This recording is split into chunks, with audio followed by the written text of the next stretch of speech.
शहराची खबरबात या बातमीपत्राचे प्रायोजक आहेत Mac care super speciality hospital Ahmednagar.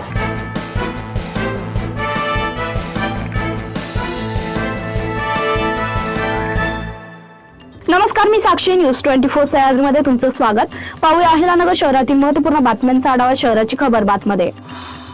अहिल्यानगरमध्ये आज धार्मिक वातावरण व उत्साह पाहायला मिळाला। जैन दिगंबर मुनी आचार्य श्री गुप्तीनंदजी महाराज आज पहाटे शहरात दाखल झाले।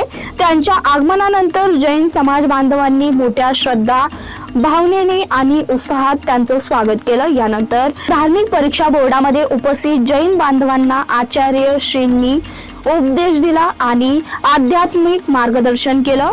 शहरात त्यांच्या आगमनाने भक्तांमध्ये विशेष आनंदाचं वातावरण निर्माण झालंय। पुणे महामार्गावर केडगाव येथील अंबिकानगर चौकात सोमवारी मध्यरात्रीच्या सुमारास पुण्याच्या दिशेकडून अहिल्यानगरकडे येत असलेल्या शिवाई बसने कंटेनरला ओव्हरटेक करत असताना 7 प्रवासी जखमी झाले। जखमींवर नगरच्या विविध खासगी रुग्णालयात उपचार सुरू असून प्रकृती स्थिर आहे।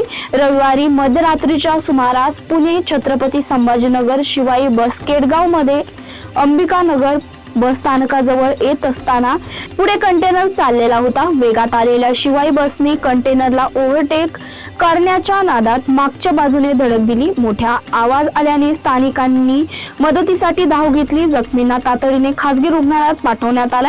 यातील दोघांच्या डोक्याला व पायांना मोठी इजा झाली आहे। याबाबत कोतवाली पोलीस ठाण्यात गुन्हा दाखल करण्यात आला।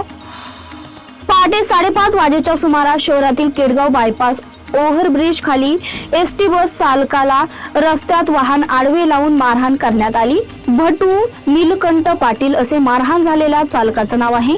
त्यांनी दिलेल्या फिर्यादीवरून कोतवाली पोलीस ठाण्यात गुन्हा दाखल करण्यात आला। केंद्रीय मध्य रेल्वे सल्लागार समितीचे सदस्य सुदर्शन डोंगरवाल यांनी सांगितलंय की नाशिक पुणे हा रेल्वे मार्ग अहिल्यानगर मार्गे जाणार आहे। केंद्रीय रेल्वे मंत्री अश्विनी वैष्णव यांनी लोकसभेत या प्रकल्पाच्या नव्या समायोजित मार्गाबाबत माहिती दिली। यामुळे नगर जिल्ह्यातील 3 तालुक्यांमध्ये सुरू असलेला संघर्ष संपणार आहे। महापालिकेच्या कैलासवासी बाळासाहेब देशपांडे रुग्णालयामध्ये कार्यरत कंत्राटी कामगारांना गेल्या 4 महिन्यापासून वेतन मिळालेले नाही। त्यामुळे महाराष्ट्र नवनिर्माण सेनेतर्फे विभागाध्यक्ष प्रशांत जाधव यांच्या पुढाकाराने मनपा उपायुक्त शहनवाज तडवी यांना निवेदन देण्यात आले। यावेळी जिल्हाध्यक्ष सचिन डफर, शहराध्यक्ष गजेंद्र राशीनकर, शहर उपाध्यक्ष संदीप चौधरी, शहर सचिव डॉक्टर संतोष साळवे, रस्ता आस्थापना जिल्हाध्यक्ष विनोद काकडे, आरती उफाडे, तुषार हिरवे, दीपक दांगट आदी उपस्थित होते।